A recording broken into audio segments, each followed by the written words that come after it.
So if interest rates go up, we could see a stock market sell-off. But the Fed chairman insists easy money policies aren't blowing any bubbles in the stock market. But luckily, Powell says the Fed will continue its bond buying program anyway to push rates down until further notice. He's at a House hearing today. I asked Peter Schiff, chairman at Schiff Gold, if he had any thoughts on Powell's performance. Yeah, I had a lot of thoughts. In fact, I tweeted them all out. You know, Powell is getting progressively more dovish every time he speaks, which I think is a necessity because the U.S. economy is in need of more artificial support every time he speaks. Because the only thing that the economy's got going for it is the Fed, because it's a phony economy. It's not real, and it's completely dependent on increasing levels of inflation. So the Fed keeps on printing money while pretending it has no effect on interest rates, no effect on asset prices, and claiming that the market doesn't even need its help. I mean, Powell actually said today that he doesn't even think the Fed's massive bond buying program is having any effect on interest rates. He thinks there's plenty of demand for U.S. Treasuries, and the Treasury doesn't even need the Fed, which, of course, if that were true, then why is the Fed buying all these bonds in the first place?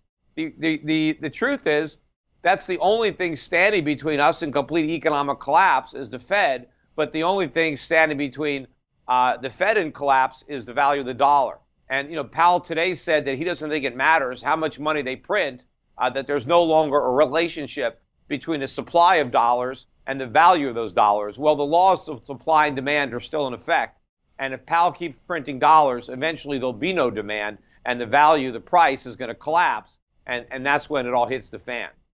Really incredible comments from the chairman today. And I know lots of our viewers, Peter, they're probably waiting for me to ask about Elon Musk, yourself and himself. Don't seem to quite see eye to eye on Bitcoin's future. Well, you know, Musk is, not exactly unbiased here. He purchased $1.5 billion worth of Bitcoin for Tesla shareholders. So, you know, once you own Bitcoin, you're really obligated to talk your book because the only way to prop up the price is to con other people into buying it. But, you know, based on Musk's tweet to me, if he's actually being honest in what he tweeted and not just trying to promote Bitcoin, even though he has more money than almost anybody, he doesn't really understand it, because he said to me that money is just data, and it's not. That's not what money is. I mean, data can represent money, but money is a commodity, like gold and silver. That's money. What we use today, Federal Reserve notes or people that use euros or Japanese yen, those are what you call money substitute. They're not actual money. In fact, when the Federal Reserve issued notes backed by gold and silver, the gold and silver was the money. The notes were currency. And what gave the currency value was the money, the gold, that backed it up. So currency is also a money substitute. But what we have now is a substitute for legitimate currency, and that's fiat currency. The difference between real currency and fiat currency is real currency is backed by actual money, whereas fiat currency is backed by nothing.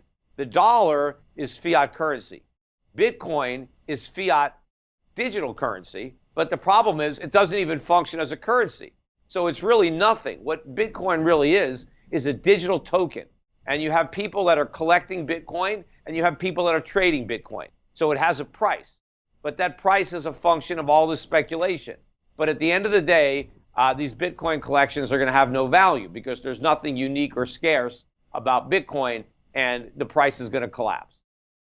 And I'd just like to tell our viewers at home, if you're not following Peter on Twitter, you got to get following him because it is one hell of a ride. Peter, really appreciate it. Thank you so much.